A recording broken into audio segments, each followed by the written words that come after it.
आज हम steam power plant के बारे में देखेंगे। A steam power station basically works on Rankine cycle. The steam is produced in boiler by utilising the heat of coil combustion.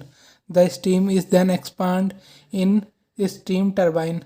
The steam turbine drives the alternator which convert mechanical energy of turbine into electrical energy. इसमें हम electricity कोयल को combustion करके produce करते हैं। कोयल का combustion boiler के अंदर होता है।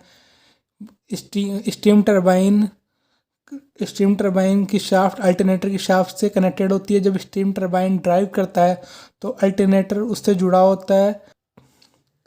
जब स्टीम टरबाइन रोटेट होता है अल्टरनेटर भी उससे कनेक्टेड होता है। तो मैकेनिकल एनर्जी टरबाइन की इलेक्ट्रिकल एनर्जी में कन्वर्ट होती है। इसके मेन पार्ट है boiler, turbine, alternator, condenser, feed water pump, ash hopper, coal hopper, chimney और precipitator. Coil and ash handling plant. The coil is transferred to the power station by the rail or road and is stored in coal storage plant. कोयल को basically power station तक rail और road के माध्यम से लाया जाता है और वहाँ पे कोयल को स्टोर किया जाता है। इसको स्टोर करने के लिए काफ़ी ज़्यादा मात्रा में एरिया की ज़रूरत होती है। Basically steam power plant 5-6 kilometre के अंदर फैले हुए होते हैं। From the coal storage plant, coal is driven to coil handling plant where it is pulverized in order to increasing its surface expose, thus promoting the rapid combustion without using large quantity of air. इसके अंदर हम जो कोयला आता है उसको pulverised form में लाते हैं, यानी कि बारीक कण के फॉर्म में लाते हैं जिससे उसे आसानी से जला सके। इसको जलाने के लिए कम मात्रा में एयर की ज़रूरत होती है। यहाँ से हम कोयले को डालते हैं, यहाँ पे वो पल्वराइज्ड होता है और फिर वो बॉयलर के अंदर जाता है। The coal is burnt in boiler and ash produced after the complete combustion of coal is removed to ash handling plant and then drive to ash storage plant. जब कोयले को जलाते हैं तो वहाँ पे कोयल का कंबशन होता है। फिर वहाँ से जो हैश प्रोड्यूस होती है उसको ऐश हैंडलिंग प्लांट, वो हैश हॉपर के अंदर नीचे आके गिरती है। फिर उसको हम ऐश स्टोरेज प्लांट में ले जाते हैं। Boiler is a device use to create steam by applying heat energy of water. The heat of combustion of coal in boiler is utilize to convert water into steam at high pressure and temperature. Boiler के अंदर क्या होता है कि tubes लगी होती है जिसके अंदर वाटर सर्कुलेट होता रहता है।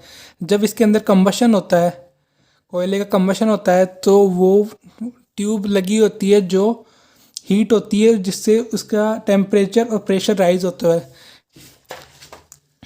इसके अंदर ये ट्यूब्स लगी होती है। बेसिकली ये ट्यूब 2 टाइप की होती है, फायर ट्यूब और वाटर ट्यूब। फायर ट्यूब जब यूज़ करते हैं जब हमें low pressure turbine, low pressure और लो टेम्परेचर चाहिए होती है। वाटर ट्यूब जब हम यूज़ करते हैं जब हमें ये हाई प्रेशर और हाई टेम्परेचर पे स्टीम चाहिए होती है। Steam turbine. The dry and super steady steam from the boiler is feed to the steam turbine through the manhole. जो स्टीम बॉयलर में प्रोड्यूस होती है उसको हम स्टीम टरबाइन के अंदर भेजते हैं। The heat energy of steam then passing over the blade of turbine is convert into mechanical energy. जब जो स्टीम बॉयलर से आती है वो टरबाइन की ब्लेड पर आती है तो टरबाइन को रोटेट करती है जिससे टरबाइन को मैकेनिकल एनर्जी में कन्वर्ट होती है। The heat energy of steam then passing over the blade of turbine is converted into mechanical energy. जब बॉयलर से स्टीम आती है वो टरबाइन पर ब्लेड पर स्ट्राइक करती है तो वो रोटेट करती है तो उसकी मैकेनिकल एनर्जी में कन्वर्ट करता है। After giving the heat energy to the turbine the steam is expand to condenser which condenser the exhaust steam by means of cold water circulation. इसके बाद में जो टरबाइन से निकलती है स्टीम वो कंडेंसर में जाती है, वहाँ पे वो कंडेंसेट होती है कोल्ड वाटर के द्वारा। Alternator. Steam turbine is coupled to alternator. Steam turbine alternator से कपल्ड होता है। The alternator convert mechanical energy of turbine into electric energy. जो अल्टरनेटर होता है वो मैकेनिकल एनर्जी को इलेक्ट्रिक एनर्जी में कन्वर्ट करता है। Condenser, the exhaust steam in a condenser is condenser by the means of cold water circulation. Here the steam loss its pressure as well as temperature, it is convert back into water. Condenser के अंदर क्या होता है, जो steam turbine से निकलती है उसको वाटर सर्कुलेशन के द्वारा ठंडा करवाया जाता है, जिससे वो अपना प्रेशर और टेम्परेचर लूज करके वापस पानी में कन्वर्ट हो जाती है। A feed water pump is a special type of pump used to pump feed water into a steam boiler. The water may be freshly supplied or returning condensate produced as a result of condensation of steam produced by the boiler. These pumps are normally high pressure pump. Feed water pump क्या होता है, जो condenser से water आता है और जो fresh water होता है उन दोनों को हम बॉयलर के अंदर भेजते हैं। बॉयलर के अंदर भेजने के लिए हम फीड वाटर पंप का यूज़ करते हैं।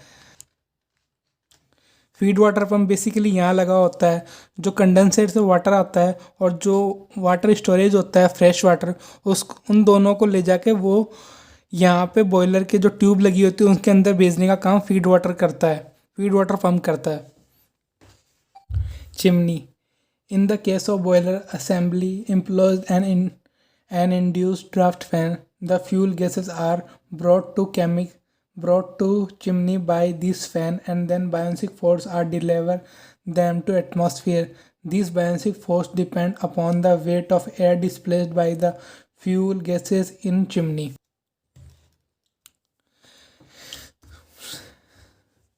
चिमनी यहाँ लगी होती है।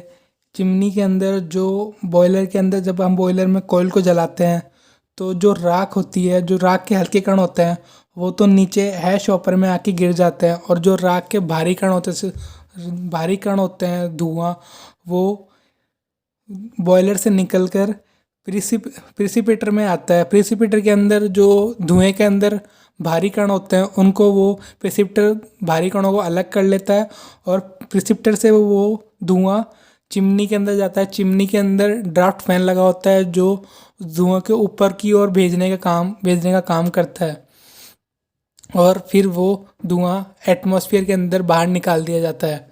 यही बेसिकली चिमनी का वर्क होता है।